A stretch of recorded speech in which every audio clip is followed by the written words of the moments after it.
بسم اللہ الرحمن الرحیم۔ 2 سالہ حکومتی کارکردگی پر روزنامہ جنگ اور نوائے وقت میں شائع ہونے والا میرا کالم یہ تبدیلی سراب کی سی ہے۔ جمہوری نظام میں سیاسی جماعتیں اپنے منشور کی بنیاد میں انتخابات میں حصہ لیتی ہیں اور اگر وہ حکومت بنانے میں کامیاب ہو جائیں تو اپنے پروگرام پر عمل درآمد کے ذریعے عوام سے کیے گئے وعدوں کی تکمیل کرتی ہیں۔ ایک خاص مدت کے بعد حکومت کی اہلیت اور کارکردگی کا تجزیہ کرنا ایک جمہوری روایت ہے تاکہ اس کی سمت، اہلیت، کامیابیوں اور ناکامیوں کو پرکھا جا سکے۔ حزب اختلاف کی یہ ذمہ داری ہے کہ وہ حکومت وقت کی کارکردگی کا تنقیدی جائزہ لے تاکہ حکومت کو راہ راست پر لایا جا سکے۔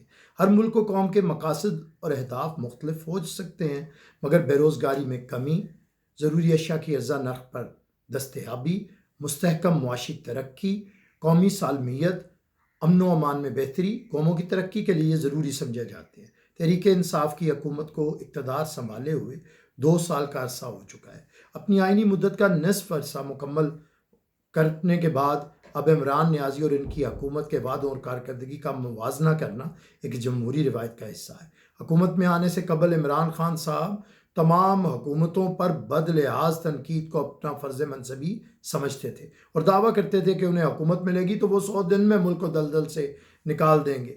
جب انہیں امپائر کی انگلی اور رہنمائی میسر آ گئی تو ان غیر حقیقی دعووں کو انہوں نے باقاعدہ 100 ڈیز پلان کی صورت میں ترتیب دیا، جو کچھ اس طرح تھے: 1 کروڑ نوکریاں، 50 لاکھ گھر، احتساب کا مضبوط نظام، معاشرے میں ہر سطح پر تبدیلی، حکومتی نظام میں بہتری، صرف 18 وزراء کی کابینہ، بجلی گیس کے بلوں میں کمی، غیر ملکی قرضوں کا خاتمہ، بلکہ قرض لینے سے بہتر ہے کہ میں خودکشی کر لوں، غریبوں کی حالت میں فوری بہتری، صحت اور تعلیم کے نظام میں ایمرجنسی، کسی سے ڈکٹیشن نہ لینے کا وعدہ، ٹیکس کے نظام میں اصلاحات، وزیر اعظم ہاؤس کو یونیورسٹی بنانا، گورنر ہاؤسز اور وزیر اعلیٰ ہاؤسز کا خاتمہ، صدر کا پارلیمنٹ لاجز میں رہنے کا اعلان، سینکڑوں چھوٹے ڈیمز کی تعمیر، کرپشن کے 200 ارب ڈالر فوری طور پہ ملک میں واپس لانے، جنوبی پنجاب کو صوبہ بنانا،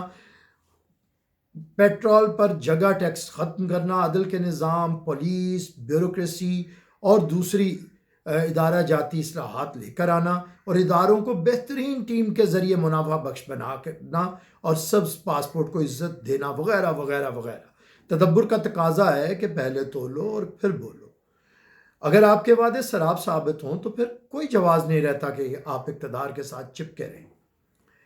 جو کام آپ نے 100 دن میں کرنے تھے وہ 750 دن گزرنے کے باوجود شروع تک نہیں کیا جا سکے، اور آج حالات پہلے سے زیادہ ابتر ہو چکے ہیں، اور آپ کے وہ نوجوان جو تبدیلی کے لارے پر ناچ ناچ کے پھاوے ہو گئے اور ان کے گوڑے گٹے رہ گئے، آج وہ مایوسی کے اندھیرے میں ڈوب چکے ہیں۔ وہ حکومت جو کرپشن ختم کرنے کے نعرے پہ آئی تھی، آج ٹرانسپیرنسی انٹرنیشنل کے بعد وہ پاکستان کی سب سے کرپٹ حکومت ہے۔ اس سے پہلے یہ اعزاز عمران خان صاحب کے مرشد جنرل مشرف کی حکومت کو حاصل تھا۔ آج کی آڈیٹر جنرل کی رپورٹ کے مطابق مختلف حکومتی محکموں میں 270 ارب روپے کے گھپلے اور کرپشن ثابت ہو چکی۔ آٹا اور چینی میں کھربوں روپے کی کرپشن خود ان کے کمیشن نے ثابت کی، اور کسی کا نام ECL میں نہیں آیا، کوئی گرفتاری نہیں آئی۔ امیر ترین ATM آرام سے ملک سے فرار ہو کے باہر، اور نیب کی آنکھیں بند۔ BRT کی لاگت میں کئی ارب کا اضافہ کر کے کرپشن کو استحکام بخشا گیا۔ بلین ٹری سونامی میں 462 ملین کی کرپشن کی سونامی کا بانڈا خود نیب نے پھوڑا، مگر کوئی کارروائی نہیں کی۔ ترین اور خسرووں کی کرپشن حلال، علیم اور علیمہ خانوں کو استثنا، لیکن نیب اپوزیشن کے لیے تو ہر وقت تیار اور مستعد، یہاں تک کہ سپریم کورٹ کو اپنے فیصلے میں کہنا پڑا کہ نیب کو سیاسی وفاداریاں تبدیل کرنے کا آلہ بنا دیا گیا ہے تاکہ سیاسی جماعتوں کو توڑ کر مصنوعی قیادت تیار کی جا سکے۔ سلیکٹڈ بونوں کی نشو نما کر کے انہیں پروان چڑھایا جاتا ہے اور انہیں اقتدار میں لایا جاتا ہے۔ حقیقی قیادتوں کو نیب کے ذریعے بدنام کیا جاتا ہے۔ نیب کے اقدامات سے حکومتی نظام میں بدعنوانی مزید بڑھ چکی ہے، اور آج کوئی بھی ادارہ اس سے پاک نہ ہے۔ معیشت کی تباہی ان 2 سالوں میں اپنے نقطۂ عروج پر پہنچ چکی ہے، اور معاشی پالیسیاں IMF کے کنٹرول میں ہیں اور ملک پر حقیقتاً PTIMF کی حکومت مسلط ہے۔ ملک کی تاریخ میں شرح نمو پہلی دفعہ منفی ہو چکی ہے، کوئی بھی معاشی ہدف حاصل نہیں کیا جا سکا۔ سادگی اور کفایت شعاری کا جو ڈرامہ رچایا گیا تھا وہ مکمل فلاپ ہو چکا۔ انڈائریکٹ ٹیکسوں کی بھرمار نے عام آدمی کو نچوڑ کے رکھ دیا ہے۔ پیٹرول کی قیمتوں میں ہوش ربا اضافہ کر کے پاک باز حکومت 1 لیٹر پیٹرول پر 45 روپے کا جگہ ٹیکس لے رہی ہے۔ مہنگائی کے سونامی نے عوام کا جینا محال کر دیا ہے۔ آٹا اور چینی مافیاز کا حکومتی گٹھ جوڑ آٹے کی قیمت کو 38 روپے سے 80 روپے کلو تک لے جا چکا ہے اور چینی کی قیمت کو 53 روپے سے 110 روپے تک لے جایا جا چکا ہے، اور عام اشیاء کی قیمتیں آسمان سے باتیں کر رہی ہیں۔ لیکن بنی گالا کا نیرو بانسری کی دھن پر یہی بات کہتا ہے کہ گھبرانا نہیں ہے۔ جن کے لیے قرضہ لینا حرام تھا، آج وہ پاکستان میں سب سے زیادہ قرض لینے والی حکومت بن چکی ہے، اور اس کے باوجود کاروباری سرگرمیاں ختم اور عام آدمی مفلس ہو چکا ہے۔ پاکستانی روپیہ بے وقت ہو چکا، کسان بے حال، مزدور نڈھال، ملازمین بدحال، کاروباری کنگال، اور سلیکٹڈ حکومت دجال بن چکی ہے۔ 1 کروڑ نوکریوں کا وعدہ کرنے والے لاکھوں لوگوں کو ان کی نوکریوں سے محروم کر چکے ہیں، اور جنہوں نے 50 لاکھ گھر دینے تھے، ہزاروں لوگوں کے گھر گرا کے انہیں بے گھر کرنے کے بعد بنی گالا کے گھر کو قانونی حیثیت دلوا چکے۔ معیشت کا استحکام سیاسی استحکام کے بغیر ناممکن ہے، مگر سلیکٹڈ حکومت روز اول سے سیاست کو غیر مستحکم اور جمہوریت کو بے عزت کرنے کا عزم کیے ہوئے ہے۔ پارلیمان کو بے وقار کر دیا گیا ہے، اسے اجتماعی دانش کے ادارے کی بجائے گالم گلوچ کا اڈا بنا دیا گیا ہے۔ منتخب لوگوں کو غیر اہم کر کے سلیکٹڈ افراد کو کابینہ میں اہم حیثیتیں حاصل ہیں۔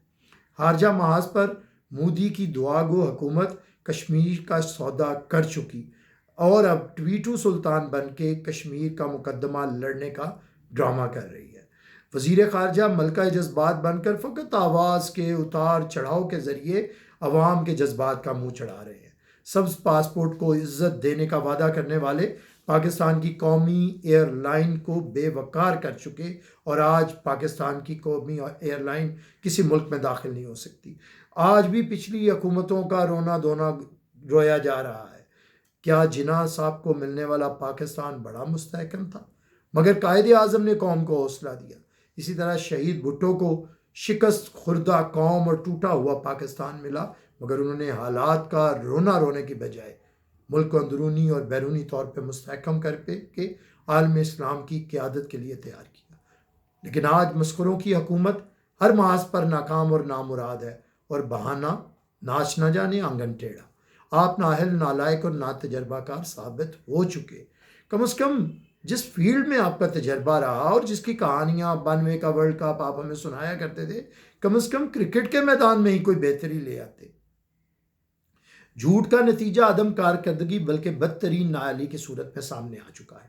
حکومت کو اگر بنیادی اصولوں پر ہی پرکھا جائے تو واضح ہوتا ہے کہ قانون سازی، ادارہ جاتی اصلاحات، ترقی کے منصوبے، عوام کی بنیادی سہولتیں، تعلیم اور صحت اور سمت کے تعین میں یہ حکومت مکمل طور پر ناکام ہو چکی ہے۔ مانگے تانگے کی یہ حکومت سنی سنائی پالیسیوں کے ذریعے ملک کا بیڑا غرق کر چکی۔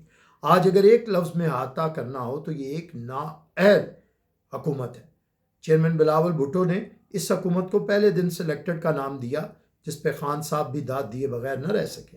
آج 2 سال میں یہ بات ثابت ہو چکی کہ یہ ایک سلیکٹڈ حکومت ہے۔ حکومتیں آتی جاتی رہتی ہیں، منتخب حکومتیں انتخاب کرنے والے عوام کے لیے کام کرتی ہیں، جبکہ سلیکٹڈ حکومتیں سلیکٹرز کے لیے، اور ان کی کارکردگی ہی ان کی حیثیت کا منہ بولتا ثبوت ہوتا ہے۔ انا، تکبر اور ضد کے حصار میں بند حکمران یاد رکھیں، گملوں میں پروان چڑھنے والے پودے کبھی تناور درخت نہیں بن سکتے ہیں۔ آخرکار یہ تبدیلی ایک سراب ثابت ہوئی کہ ہستی ان کی حباب کی سی ہے، یہ تبدیلی سراب کی سی ہے۔